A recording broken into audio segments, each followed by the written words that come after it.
La ville de Redemption était un tombeau qui retenait son souffle. La poussière, épaisse de l'odeur cuivrée de la poudre à canon brûlé, se déposait sur tout, un linceul granuleux sur les morts et les vivants terrifiés. En bas dans la rue, les hommes d'Elias Kane célébraient leur victoire avec le whisky de la ville et les femmes qui avaient été trop lentes pour se cacher, leur rire un son rauque et brutal dans le silence étouffant. Mais Kane, El Sombra, ne ressentait rien de leur triomphe grossier. Il se tenait sur le balcon du bureau de l'essayeur, un titan sculpté d'ombre et de violence, son regard fixé sur le saloon de l'autre côté. Il n'avait pas versé autant de sang pour de l'or et de l'alcool. Il était venu pour la seule chose de valeur dans cette ville maudite, son prix. Il descendit les escaliers, ses éperons sonnant le glas sur les marches en bois.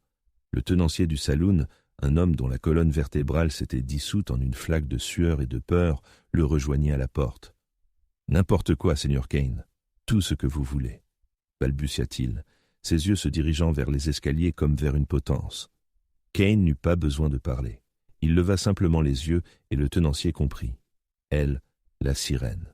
Elle est, à l'étage, dernière porte. Les hommes de Kane se turent à son passage, leur réjouissance étouffée par la seule force de son intention.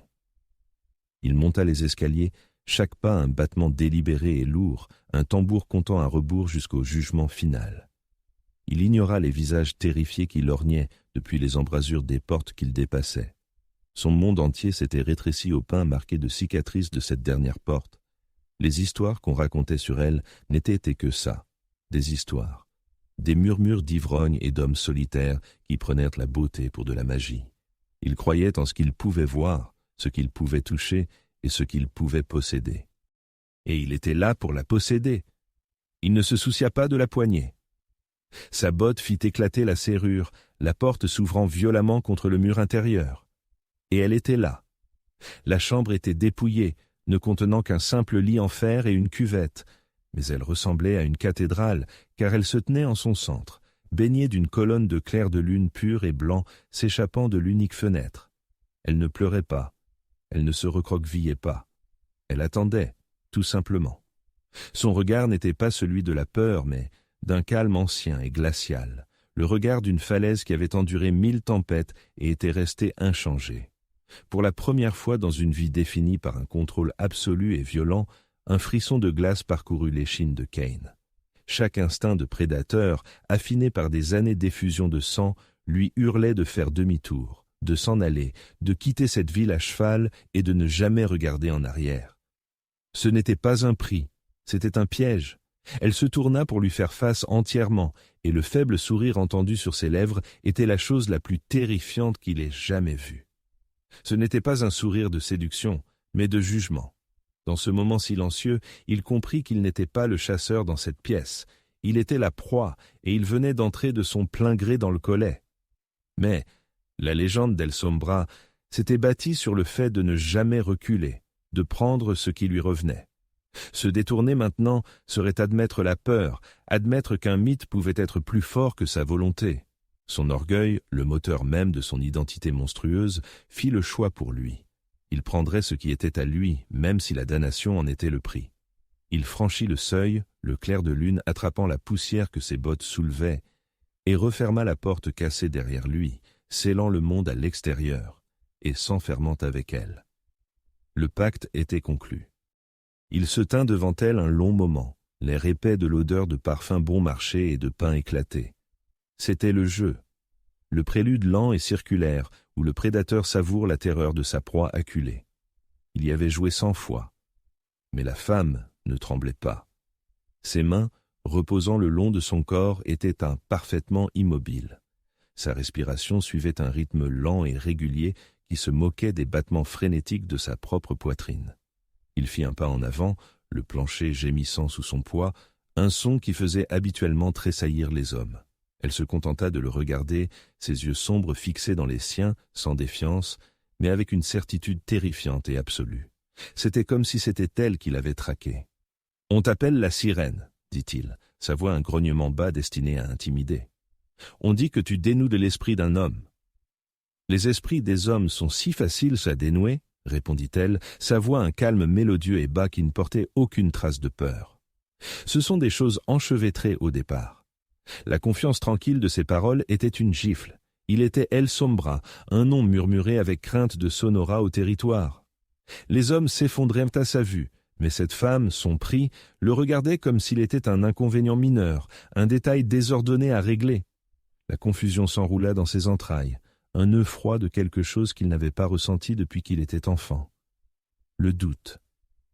Il s'avança, comblant la distance entre eux, jusqu'à ce qu'il puisse sentir la chaleur qui émanait de sa peau. Il briserait ce calme. Il ferait voler en éclats ce miroir troublant et verrait la peur qui lui était due. Il la posséderait, car faire moins que cela serait admettre qu'elle l'avait déjà vaincu. Il ne serait pas vaincu. « Tu es à moi maintenant », souffla-t-il, les mots une marque qu'il avait l'intention de lui graver au fer rouge. Élisa ne broncha pas. Elle soutint son regard. « Je suis votre prix », dit-elle, les mots un écho parfait et glaçant de ses propres pensées. Et à cet instant, il le vit. Le faible sourire sur ses lèvres n'était pas pour lui, c'était pour le piège magnifique et parfait qui venait de se refermer. Sa main se tendit vers elle, non plus de désir, mais d'un besoin désespéré et primal de prouver qu'elle était réelle, qu'il pouvait la toucher, qu'il était toujours en contrôle. Sa peau était chaude, vivante, mais ses yeux étaient des éclats d'obsidienne, et dans leur profondeur, il vit le reflet d'un homme qu'il ne reconnaissait pas, un homme qui était déjà perdu. Le silence dans la pièce était une arme, et elle la maniait avec l'habileté d'un maître duelliste. Pendant 3 jours, Kane avait tenté de le briser. Il avait plastronné, menacé et ragé, arpentant les confins de sa petite chambre comme un loup en cage. Il s'était attendu à des larmes, des supplications, de la terreur, la monnaie habituelle de la conquête. Au lieu de cela, il n'eut rien.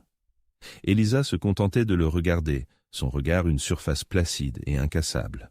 Il se sentait moins comme un ravisseur que comme un spécimen sous verre. La dynamique de pouvoir qu'il avait tenue pour acquise, le fondement même de son identité, chancelait sous ses pieds et la sensation le rendait physiquement malade. Il décida de changer de tactique. Si elle ne se brisait pas, il la déstabiliserait, forçant une fissure dans sa façade sereine par une proximité pure et troublante. Il tira une chaise au centre de la pièce et commença à nettoyer son Colt Peacemaker, les clics métalliques du barillet tournant et le glissement du chiffon huilé résonnant dans le silence tendu. C'était un acte de violence désinvolte et intime, un rappel du pouvoir qu'il détenait. Il posa les lourdes cartouches sur la petite table à côté de lui, les alignant en une rangée nette. Il s'attendait à un tressaillement, un regard détourné, un signe quelconque qu'elle comprenait la menace. Rien. Elle était assise sur le bord du lit, réparant une déchirure dans sa robe simple avec une concentration qui était insultante dans son intensité. « Tu es silencieuse » gronda-t-il finalement, les mots lui écorchant la gorge. « Je ne parle que lorsque j'ai quelque chose à dire » répondit-elle, sans lever les yeux de son ouvrage de couture. La simplicité de cette réponse le mit en rage. Il leva une des lourdes cartouches de calibre, 45. « Tu connais quelque chose à ça » demanda-t-il, son ton dégoulinant de condescendance. Élisa s'arrêta enfin, son aiguille parfaitement immobile, elle regarda la cartouche dans sa main, et pour la première fois, une lueur de quelque chose de nouveau entra dans ses yeux. Pas de la peur, de l'intérêt. « Une balle en plomb tendre, » dit-elle, sa voix égale. « Bonne pour arrêter un homme, mais la charge de poudre est irrégulière, a tendance à encrasser le canon après une 12aine de tirs si on n'utilise pas une poudre à combustion plus propre. » Elle le regarda droit dans les yeux. Un vrai homme de loi saurait ça. Les mots restèrent suspendus dans l'air, chacun une pierre parfaitement lancée frappant l'armure de son identité. Ce n'était pas seulement ce qu'elle disait, mais comment. C'était une connaissance ésotérique, experte, le genre de choses qu'un homme apprend en 20 ans à porter un insigne, pas le genre de choses qu'une fille de saloon apprend par les ragots. Le souvenir d'un champ de tir poussiéreux, d'une voix plus âgée et plus bienveillante expliquant ce détail exact, traversa son esprit, si vif qu'il le fit reculer physiquement. C'était un fantôme, un membre fantôme d'une vie qu'il avait assassinée il y a longtemps. Il la dévisagea, le malaise dans ses entrailles maintenant un serpent froid et enroulé de terreur. Cette femme n'était pas seulement un prix. C'était une énigme, et il avait la suspicion terrifiante que c'était lui qui était en train d'être résolu. Il rejeta cela comme un hasard, une supposition chanceuse, décidant sur le champ qu'il la briserait par un isolement absolu. Il l'enfermerait, la priverait de tout contact jusqu'à ce qu'elle craque. Mais alors qu'il claquait la porte et jetait le verrou, il sut que c'était lui le prisonnier. et que ses yeux sereins et entendus étaient les barreaux de sa cage. Le sommeil n'offrait aucune échappatoire. C'était un rideau suffocant de poussière et de trahison. Kane se retrouva de nouveau dans l'arroyau brûlé par le soleil, l'air épais des cris d'hommes mourants et du tonnerre des coups de feu. Les visages étaient toujours flous, des formes indistinctes de terreur et de rage, mais le sentiment était brutalement clair, une honte froide et acide qui lui rongeait les entrailles. Il se voyait se détourner, courir, abandonnant une silhouette solitaire qui tenait bon face à des chances impossibles. Il se réveilla avec un rugissement guttural, les draps trempés d'une sueur froide et grasse, son cœur martelant ses côtes comme un oiseau piégé. La vision était plus réelle que la somptueuse chambre d'hôtel qui l'entourait. Il trébucha jusqu'à la cuvette, s'aspergeant le visage d'eau croupie, mais le fantôme du rêve s'accrochait à lui, un résidu immonde qu'il ne pouvait laver. Il devait reprendre le contrôle, se raccrocher à la réalité tangible de son pouvoir. Il se rendit d'un pas décidé au bureau de l'essayeur, les lourds lingots d'or fédéraux témoignant de sa victoire. Il ordonna à Vargas, son second cruel et ambitieux, de commencer le décompte. Il passa ses mains calleuses sur le métal froid et lourd, s'attendant aux frissons familiers de la possession, au poids solide de sa propre compétence brutale. Mais l'or lui semblait un poids mort, froid et sans signification. Son esprit dérivait, les clics métalliques et vifs des pièces sur la table de comptage se transformant en le son d'un chien de pistolet qu'on arme. Il voyait les yeux calmes et entendu d'Elisa dans le reflet du métal. Elle était un poison qui s'était infiltré dans son sang, transformant son propre esprit en un paysage perfide. « Quelque chose ne va pas, patron ?» demanda Vargas, un mince sourire prédateur aux lèvres. Vargas pouvait sentir la faiblesse comme un vautour sans la charogne. « Compte ce foutu or !» gronda Kane, sa voix plus dure qu'il ne l'avait voulu. Il sentait son contrôle s'effriter. Le problème n'était pas elle, ça ne pouvait pas être elle. Le problème, c'était que ces hommes devenaient mous, complaisants. La victoire avait été trop facile. Il décida alors que le seul remède à cette pourriture rampante était de doubler les gardes, d'entraîner ces hommes jusqu'à ce qu'ils tombent d'épuisement, de les reforger en les armes endurcies et irréfléchies qu'ils étaient censés être. Il brûlerait cette faiblesse hors d'eux et, ce faisant, la brûlerait hors de lui-même. C'était un mensonge, et il le savait.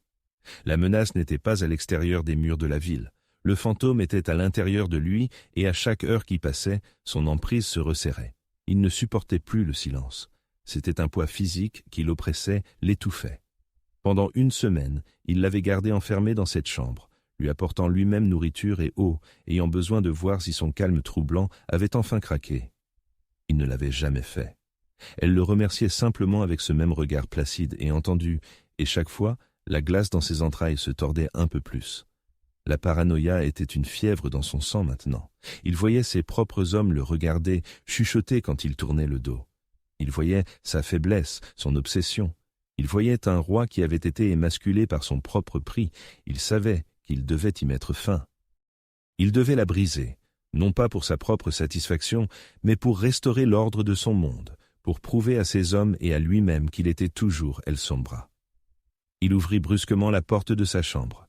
Elle était assise près de la fenêtre, baignée dans la lumière de l'après-midi, fredonnant un air doux, presque mélancolique. Le son était si déplacé, si doux dans la réalité brutale qu'il avait construite, que cela ressemblait à une violation. Il s'avança vers elle, son ombre tombant sur elle comme un linceul. « Les jeux sont terminés », gronda-t-il. Il dut forcer les mots à sortir, sa voix rauque. « Je veux des réponses. » Elle leva les yeux vers lui, son fredonnement cessant. « Quelle réponse cherchez-vous, Elias ?» L'utilisation de son prénom, un nom que personne n'avait osé prononcer depuis 15 ans, le frappa avec la force d'un coup physique. Un fantôme du garçon qu'il avait été frissonna à l'intérieur du monstre qu'il était devenu. « Comment sais-tu ces choses ?» demanda-t-il, sa voix se brisant. « Les cartouches ? Ta façon de parler ?» L'expression d'Elisa resta sereine, mais il y avait une nouvelle précision chirurgicale dans son regard. Elle était un médecin sur le point de faire une incision fatale.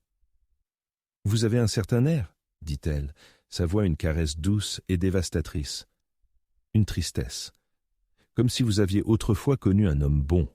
Un homme de loi, peut-être. Elle marqua une pause, laissant les mots flotter dans l'air. Avez-vous déjà connu un shérif du nom de Corbin ? Corbin. Le nom était une clé, ouvrant une pièce noire et oubliée de son âme.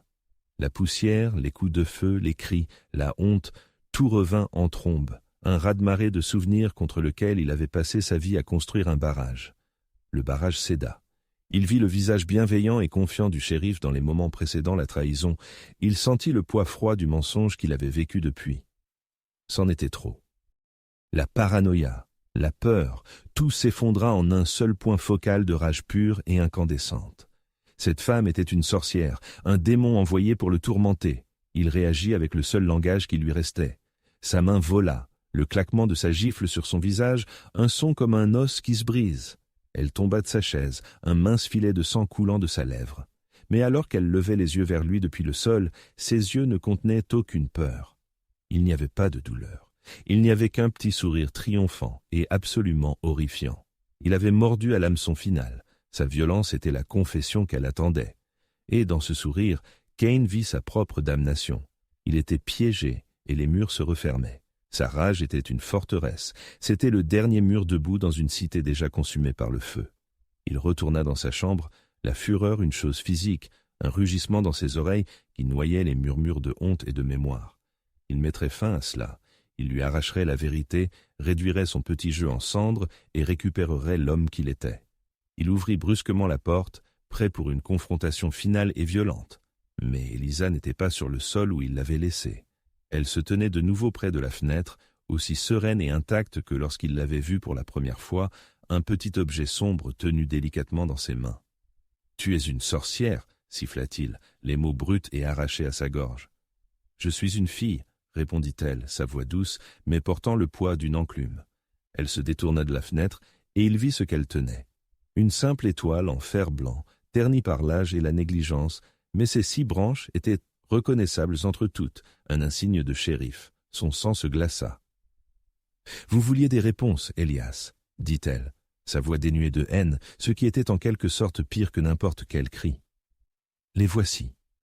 Elle fit un pas vers lui, et lui, elle sombra, la terreur des territoires, recula involontairement. Vous connaissiez le shérif Corbin. Vous étiez son adjoint, son ami le plus fidèle. Vous étiez à ses côtés dans cet arroyo quand l'embuscade a eu lieu. Chaque mot était un clou enfoncé dans son cercueil. Il pouvait le voir maintenant, les visages de son cauchemar devenant nets, la poussière, le soleil, les chances écrasantes, le regard de résolution calme sur le visage de Corbin alors qu'il se préparait à tenir sa position. « Il vous a dit de tenir la ligne, » continua Elisa, sa voix un instrument impitoyable et chirurgical. « Il vous a fait confiance, et vous avez fui. » Elle fit un autre pas, ses yeux se fixant dans les siens.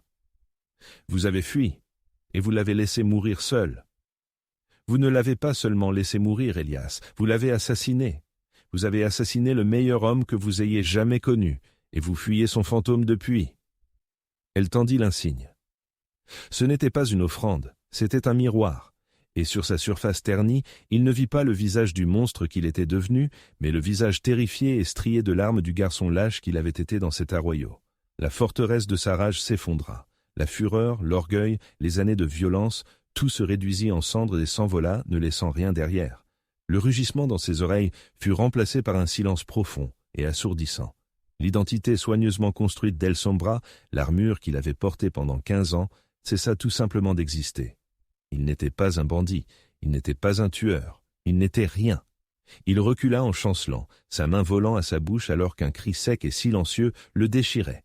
Il heurta le mur et glissa jusqu'au sol, son esprit un blanc incandescent, une ville réduite en décombres. Il avait perdu la raison, la sirène avait recouvré sa dette, la vengeance était censée avoir un goût sucré. Elisa avait imaginé ce moment pendant une décennie, un fantasme poli jusqu'à une pointe fine et acérée dans l'obscurité solitaire de 1000 nuits.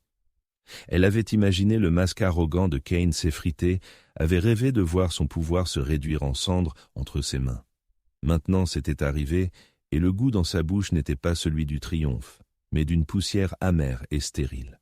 Elle se tenait dans l'embrasure de sa porte, regardant l'homme qui avait été El Sombra. C'était une coquille, une ruine évidée d'un homme, recroquevillé dans le coin comme un enfant terrifié, ses yeux vides fixant des souvenirs que lui seul pouvait voir. Il n'avait pas parlé, il n'avait pas mangé, il était simplement parti. En bas dans la rue, le vide de pouvoir qu'elle avait créé était déjà en train d'être comblé. Vargas, le visage un masque d'ambition suffisante, aboyait des ordres, prenant le contrôle des hommes de Kane, de son empire. La ville de Redemption n'avait pas été sauvée. Elle avait simplement échangé un tyran contre un autre. Elle aurait dû ressentir de la satisfaction, c'était la justice, œil pour œil, un esprit brisé pour un père assassiné. Mais en regardant le roi déchu sur son sol, elle ressentit un vide profond et douloureux. L'homme qu'elle avait traqué si longtemps n'était plus là. Le monstre était mort, mais l'homme qui restait était un fantôme, un réceptacle de souffrance pure et non diluée. Sa vengeance méticuleusement planifiée avait été un succès parfait, et elle n'avait rien résolu. Le monde n'était pas plus juste qu'il ne l'avait été la veille. La douleur dans son propre cœur n'était pas moins vive. Son père était toujours mort. Elle avait passé 10 ans à se forger en une arme, et maintenant que l'arme avait frappé, elle se retrouvait sans but, à la dérive dans l'écho creux de sa propre victoire. Elle pouvait partir. Elle pouvait quitter cette ville, cette vie, et disparaître. Le pacte était rempli. Mais une pensée étrange et importune prit racine dans son esprit. Son père n'avait pas seulement été un homme de loi, il avait été un bâtisseur. Il croyait aux secondes chances, à la reconstruction de ce qui était brisé. Il avait vu le bien en un jeune adjoint troublé nommé Elias Kane, autrefois. En regardant l'homme brisé sur le sol, une question terrible et non désirée germa dans son cœur. Venait-elle d'exécuter un monstre ou avait-elle simplement assassiné le dernier fantôme restant d'un homme bon ? Pour la première fois en 10 ans, elle n'était pas sûre de sa propre clarté morale. Et ainsi, elle fit un choix. Elle ne fuirait pas. Elle resterait. Elle observerait le chaos qu'elle avait déchaîné et elle découvrirait ce qui, le cas échéant, restait dans les cendres de l'homme appelé Kane. Le cavalier apparut à midi, une tache noire miroitant dans la brume de chaleur oppressante à l'horizon. Il ne chevauchait pas comme un homme pressé, mais comme un homme faisant l'inventaire, son approche lente et circulaire, celle d'un vautour évaluant une proie. En bas dans la rue, Vargas avait mis les hommes de Kane à renforcer une barricade brute à l'extrémité nord de la ville, un geste de défense stupide et évident. Il se préparait à une bagarre, pas à une guerre. Elisa observait le cavalier depuis la fenêtre de la chambre de Kane, la même chambre où le roi déchu était maintenant assis, fixant un mur, perdu dans son enfer privé. Elle sentit une certitude froide s'installer dans son estomac. Sa vengeance avait préparé le terrain pour un nouveau massacre, plus insensé encore. Ces hommes, aussi brutaux qu'ils fussent, allaient bientôt être anéantis. Le cavalier, un homme sec à la moustache décolorée par le soleil et aux yeux cruels et morts, trotta jusqu'au centre de la ville et s'arrêta. Il ne descendit pas de cheval. Il resta simplement assis là, un jugement silencieux et méprisant sur leur défense pathétique. Vargas sortit en se pavanant pour le rencontrer, flanqué de 2 de ses hommes, une performance d'autorité qui ne trompait personne. « Vous êtes loin de chez vous, l'ami » lança Vargas, sa main reposant sur son pistolet. Le cavalier cracha un jet de jus de tabac dans la poussière. « Silas vous envoie ses salutations, dit-il, sa voix plate et ennuyée. J'ai entendu dire qu'El-Sombra a perdu son cran. Silas s'est dit qu'il lui prendrait cette ville, et l'or, demain.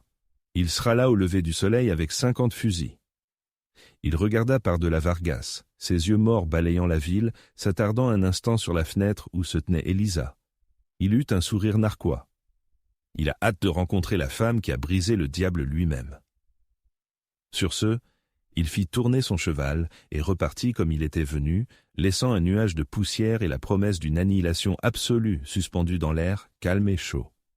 Vargas le regarda s'éloigner, le visage pâle, le masque de son ambition suffisante se fissurant enfin pour révéler le rat terrifié en dessous. 50 fusils. Ils en avaient 20, et leur chef était un fantôme. Ils étaient déjà morts. La certitude de cela était une chose physique, une pierre froide au fond de l'estomac d'Elisa. Ce n'était pas la justice, c'était un massacre, et elle en était l'architecte.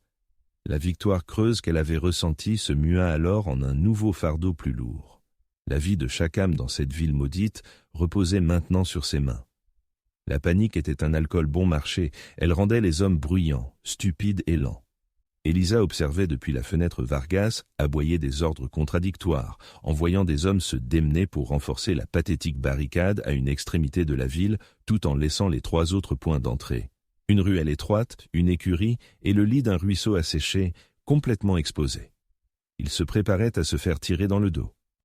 Son père avait passé des années à cartographier les défenses de cette ville, voyant ses vulnérabilités avec l'œil d'un homme de loi, une perspective que ces bandits, habitués à être les assaillants, n'avaient absolument pas. Elle avait le choix. Les laisser se faire massacrer, un dernier post-scriptum sanglant à sa vengeance, ou intervenir. La douleur creuse dans sa poitrine lui donna la réponse. Se venger d'un fantôme n'était pas une victoire, mais sauver ses hommes, les hommes de l'assassin de son père, pourrait être une pénitence. Elle trouva Jasper dans les écuries, un vieux pistolero grisonnant aux yeux qui en avait trop vu, nettoyant méthodiquement sa carabine, un homme se préparant à ses propres funérailles. C'était l'homme le plus loyal de Kane, et il la regarda avec un mépris calme et las. « Vargas est un imbécile, » dit-elle, sa voix tranchant dans le silence. « Il bouche un trou dans un seau qui en a 4. » Jasper ne leva pas les yeux. « Et qu'est-ce que tu en saurais, ma fille ?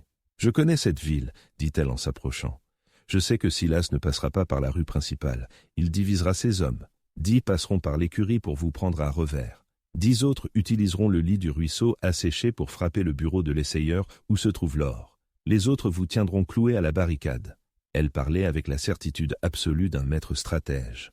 « Vous vous préparez à une fusillade. Lui, il prépare une exécution. » Jasper arrêta enfin de nettoyer sa carabine. Il leva les yeux et pour la première fois, il la vit vraiment. Pas comme la sirène, pas comme le prix de Kane, mais comme quelqu'un qui voyait l'échiquier avec une clarté terrifiante. « Mon père était le shérif Corbin, » dit-elle, les mots une vérité simple et tranquille. « Il m'a appris à défendre cette ville. Comment penser comme les hommes qui essaieraient mal de la prendre ?» Les yeux du vieux pistolero s'écarquillèrent, il avait connu Corbin. Il l'avait respecté. Les pièces du puzzle s'emboîtèrent avec un claquement audible. Il regarda d'elle à la rue chaotique, à la posture paniquée de Vargas, puis de nouveau à son regard calme et inébranlable. Il vit la vérité. Il vit le fantôme d'un bonhomme de loi se tenant devant lui, portant le visage de sa fille. À cet instant, Jasper fit un choix. Il était un homme qui avait suivi un monstre par loyauté. Maintenant, pour le bien d'un souvenir, il suivrait un fantôme dans une bataille qu'il ne pouvait pas gagner. « Qu'est-ce qu'on fait ?» demanda-t-il, sa voix un grognement bas. La question était un serment d'allégeance. Ce fut le moment où la sirène mourut et où la fille du shérif prit le commandement. Le sentiment de vide dans la poitrine d'Elisa fut remplacé par le poids froid et lourd de la responsabilité. Elle avait brisé un roi. Maintenant, elle devait sauver son royaume. Le lever du soleil amena l'enfer avec lui. Les Dust Devils ne chargèrent pas. Ils s'infiltrèrent dans Redemption comme une peste, leur attaque un chef-d'œuvre d'efficacité brutale. Comme Elisa l'avait prédit, une vague de cavaliers frappa la barricade principale de Vargas, un assaut bruyant et chaotique conçu pour attirer tous les regards. Au même moment, les véritables attaques commencèrent. Des coups de feu éclatèrent depuis l'écurie sur le flanc ouest, fauchant par derrière les hommes exposés de Vargas. Un autre groupe déferla du lit du ruisseau asséché à l'est, leur cible le bureau de l'essayeur et l'or qu'il contenait. C'était un encerclement parfait à 3 volets. C'était un massacre. Vargas hurla des ordres qui se perdirent dans la cacophonie des tirs et des hommes mourants. La défense s'effondra en une débandade paniquée où chacun ne pensait qu'à soi. Mais alors, une nouvelle voix s'éleva au-dessus du chaos, claire, calme et absolue. « Jasper, le toit de l'écurie, attirez leur feu, Miguel, la ruelle, tenez ce goulot d'étranglement. » C'était Elisa. Juchée à la fenêtre du 2e étage de l'hôtel, elle avait une vue dégagée sur tout le champ de bataille. Elle ne se contentait pas de voir le combat.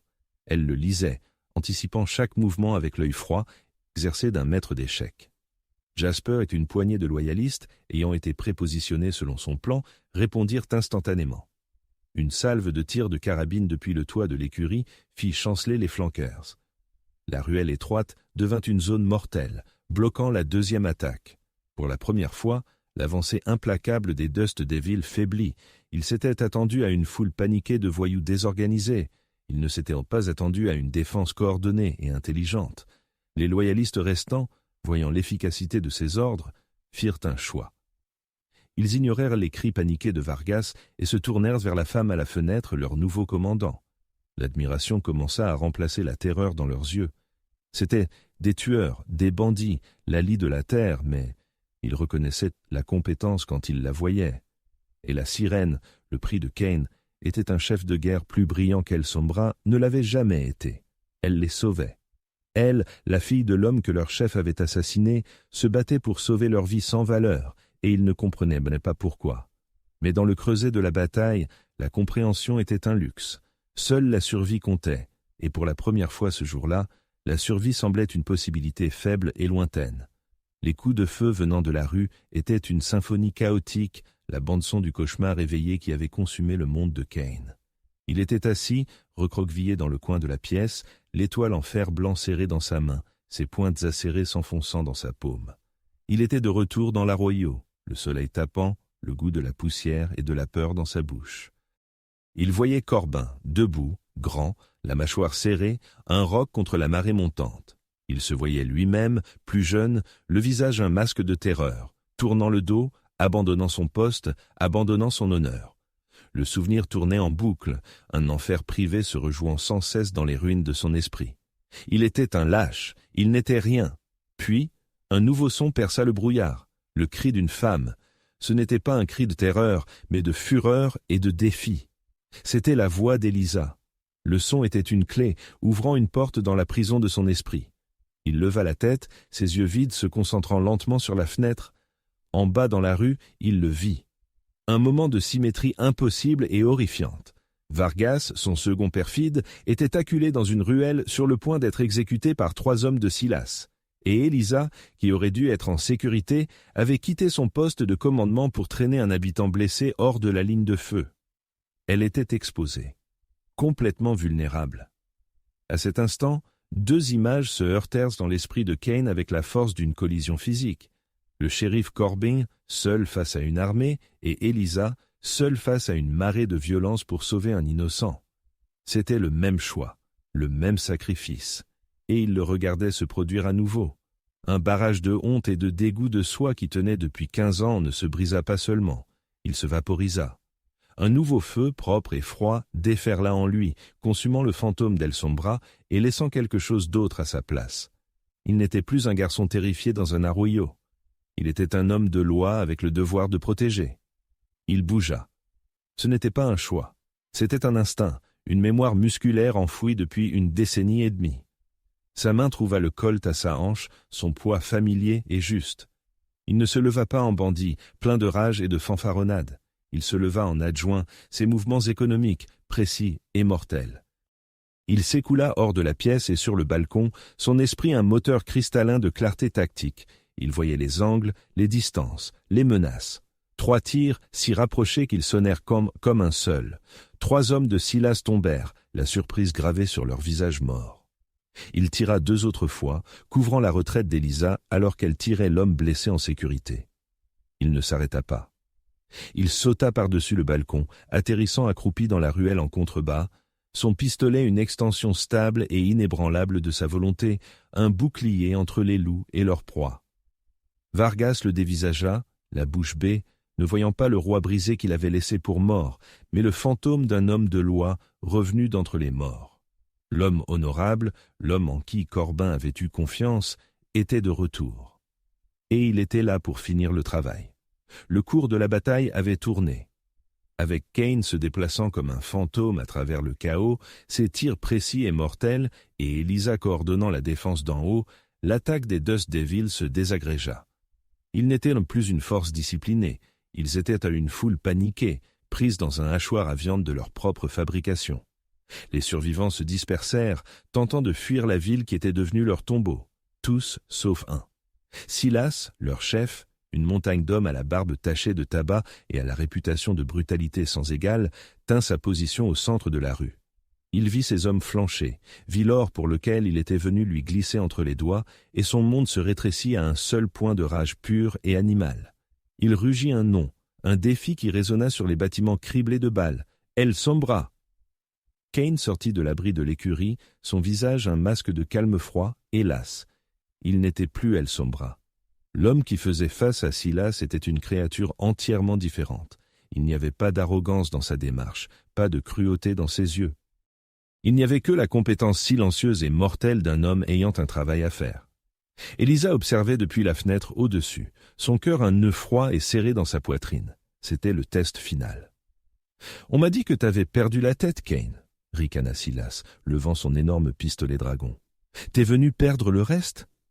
Kane ne répondit pas. Il resta simplement là, son colt un poids stable et patient dans sa main. La rue devint silencieuse, les combattants restants des deux côtés se figeant pour assister au duel des rois. Silas, une créature de violence pure et impulsive, tira le premier.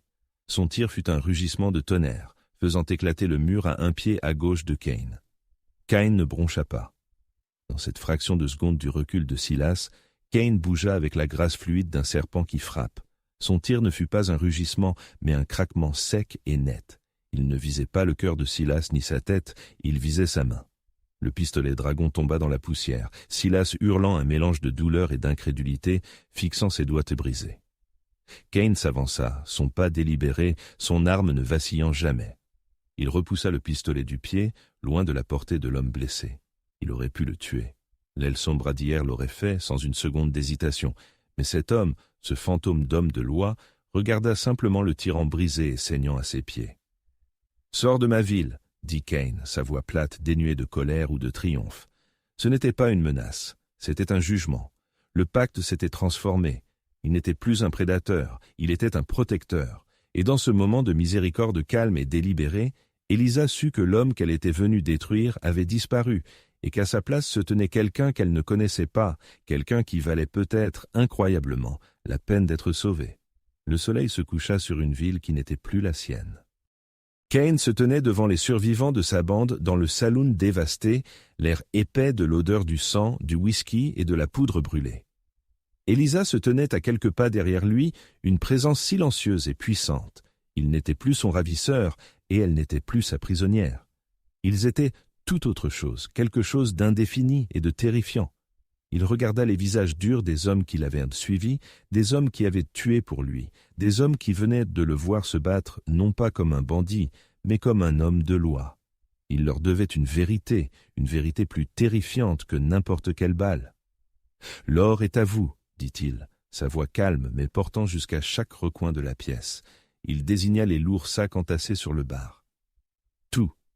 Prenez votre part et partez. Disparaissez. Commencez une nouvelle vie.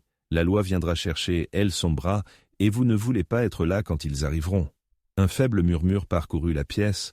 Ce n'était pas le discours qu'ils attendaient. Jasper, le vieux pistolero, s'avança. « Et toi, patron ?» Kane prit une profonde inspiration, l'air lui brûlant les poumons. C'était la partie la plus difficile. « El Sombra est mort, » dit-il. Il regarda chaque homme, son regard inébranlable. « Mon nom est Elias Kane. J'étais adjoint du shérif Corbin. Je l'ai trahi. Je l'ai laissé mourir, et j'ai passé les 15 années suivantes à devenir le monstre que vous avez suivi. » L'aveu resta suspendu dans l'air, une vérité brute, laide et indéniable. Il s'était mis à nu, leur offrant non pas un chef, mais un pêcheur. Il prit un seul lingot d'or et le posa sur le bar. « C'est l'argent du sang, dit-il, et il va servir à reconstruire cette ville. Nous allons la bâtir sur la loi pour laquelle le shérif Corbin est mort, pas ma loi, la sienne. » Il les regarda, ses yeux ne suppliant rien, offrant tout. « Vous pouvez partir avec les poches pleines d'or, et personne ne vous en voudra. Ou vous pouvez rester, et pour la première fois de vos foutues vies, vous pouvez construire quelque chose au lieu de le détruire. » Il leur tourna alors le dos, un acte profond de confiance et de reddition, et se dirigea vers Elisa. Il avait fait son choix. Maintenant, il devait faire le leur. Le silence qui suivit fut le son d'hommes durs pesant leurs âmes, le tintement d'une seule pièce de monnaie contre le bois, le seul son, alors que le premier homme décidait de son destin. Le printemps arriva à Redemption, non pas comme un doux dégel, mais comme un ver tenace et défiant se frayant un chemin à travers les cendres. Les squelettes des bâtiments incendiés avaient été déblayés, les fantômes de l'ancienne ville exorcisés par le son rythmé des marteaux et des scies. 6 mois s'étaient écoulés depuis le siège. L'or fédéral, autrefois symbole de la tyrannie de Kane, était maintenant la sève de la renaissance de la ville. Les hommes qui avaient jadis chevauché avec El Sombra travaillaient maintenant avec un but sombre et tranquille, leurs mains, autrefois habiles seulement avec des pistolets, apprenant maintenant le langage du bois et du clou. Ils ne construisaient pas seulement une ville, ils construisaient une pénitence. Kane se tenait sur la colline surplombant la rue principale, l'air frais du matin, un baume propre et bienvenu. Il était plus mince maintenant, la dure cruauté de son visage adoucie par une lassitude profonde et durable. Il n'était plus un roi, mais un intendant.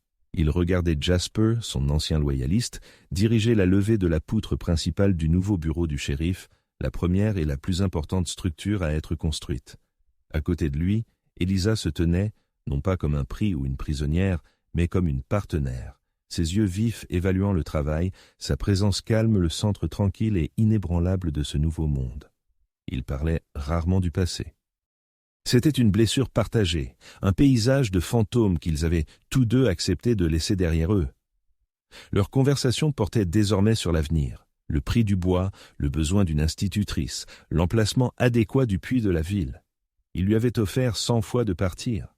Il lui avait offert une part de l'or, un cheval, une escorte armée pour n'importe où elle voulait aller. Chaque fois, elle avait simplement secoué la tête. « Le travail de mon père n'est pas terminé », disait-elle, et la conversation était terminée. Il comprenait. Il ne s'agissait pas de lui, ni même d'eux.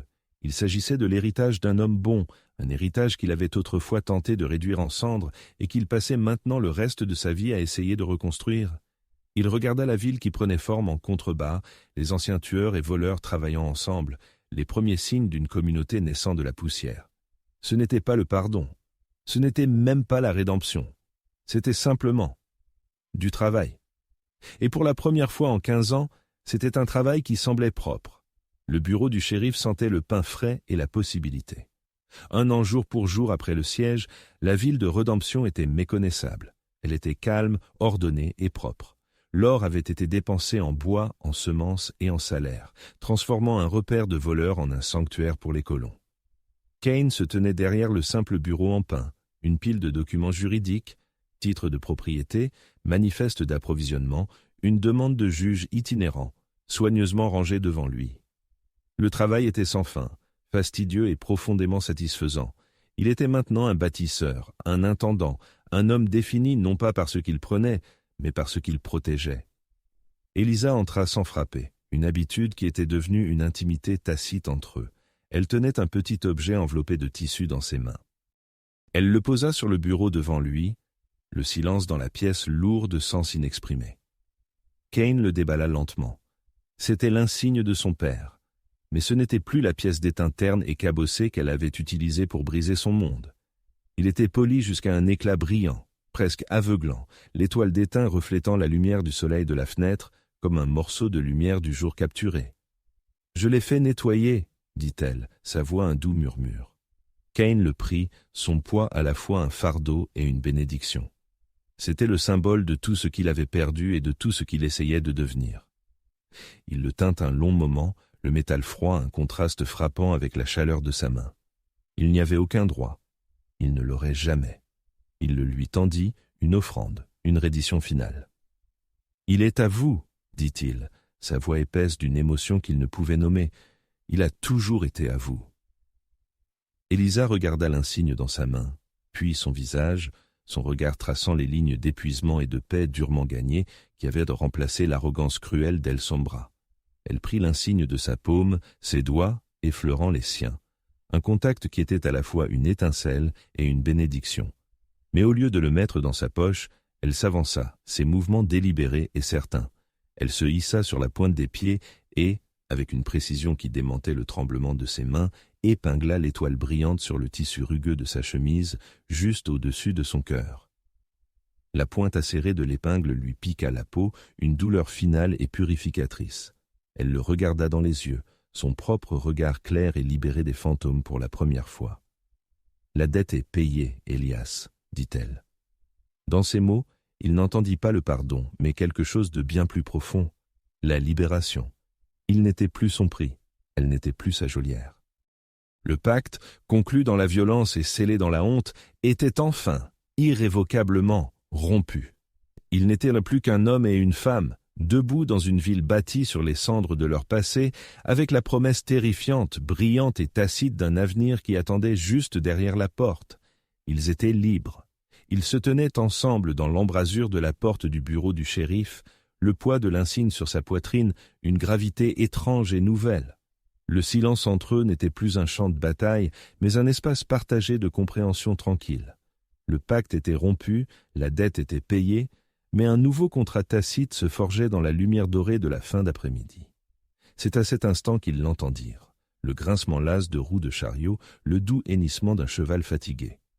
Un chariot solitaire, sa bâche de toile déchirée et tachée par la poussière d'une longue et dure route, roulait lentement vers le centre de la ville.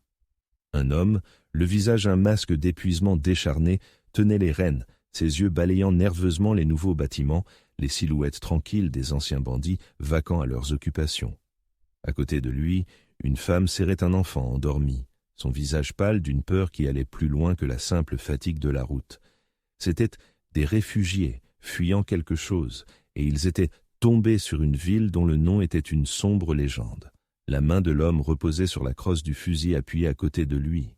Kane sentit Elisa se tendre à ses côtés. Il vit le reflet de son ancien monde dans la terreur de la famille. Il se vit lui-même. Mais il ne s'avança pas en tant qu'elle son bras, une force de la nature à craindre. Il s'avança en tant que shérif Kane. Il se déplaça lentement, les mains ouvertes et loin de son arme, un geste de paix qu'il n'avait pas fait depuis 15 ans. L'homme sur le chariot se raidit, ses jointures blanches sur son fusil. « On ne veut pas d'ennui, dit-il, la voix rauque. J'ai entendu dire que c'était la ville d'El Sombra. C'était le cas, dit Kane, sa voix égale et calme. Il s'arrêta à une distance respectueuse du chariot. El Sombra est mort. Ici, c'est rédemption. Mon nom est Kane, j'en suis le shérif. Les yeux de l'homme étaient remplis d'incrédulité. C'est alors qu'Elisa bougea. Elle passa devant Kane, portant une louche d'eau fraîche du puits. Elle ne s'adressa pas à l'homme. Elle parla à la mère, une reconnaissance silencieuse de leur langage commun de survie et de protection. Elle tendit la louche à la femme. « Vous avez l'air d'avoir soif, » dit-elle, sa voix le premier son vraiment doux que la famille avait probablement entendu depuis des semaines. La femme hésita, puis ses yeux rencontrèrent ceux d'Elisa, et dans ce regard partagé, un fragile pont de confiance fut construit. Elle prit l'eau, sa main tremblant légèrement. Alors qu'elle buvait, la tension dans les épaules de son mari se relâcha presque imperceptiblement. Sa main s'éloigna de son fusil. « Il y a des terres à l'ouest, » dit Kane doucement, s'adressant à l'homme. « De la bonne eau. Vous pouvez y construire une vie. La loi dans cette ville est simple. Vous travaillez votre terre, vous respectez vos voisins et vous aidez à construire ce que nous avons tous commencé ici. » Il ne donnait pas un ordre. Il faisait une offre. L'homme regarda du regard stable de Kane au visage calme d'Elisa, puis aux nouvelles poutres de la ville naissante. Il ne vit pas un nid de bandits, mais un commencement. Un lent hochement de tête fut sa seule réponse. Alors que le chariot grinçait vers un nouvel avenir, Kane sentit la main d'Elisa trouver la sienne, ses doigts se mêlant aux siens. Ils se tinrent ensemble, regardant la famille partir, le soleil couchant projetant leurs longues ombres sur la ville qu'ils avaient bâtie de ses cendres. L'héritage n'était pas seulement dans le bois et la loi. Il était dans l'espoir tranquille d'un seul chariot, une promesse tenue, une nouvelle vie prenant racine dans la terre dure et rachetée.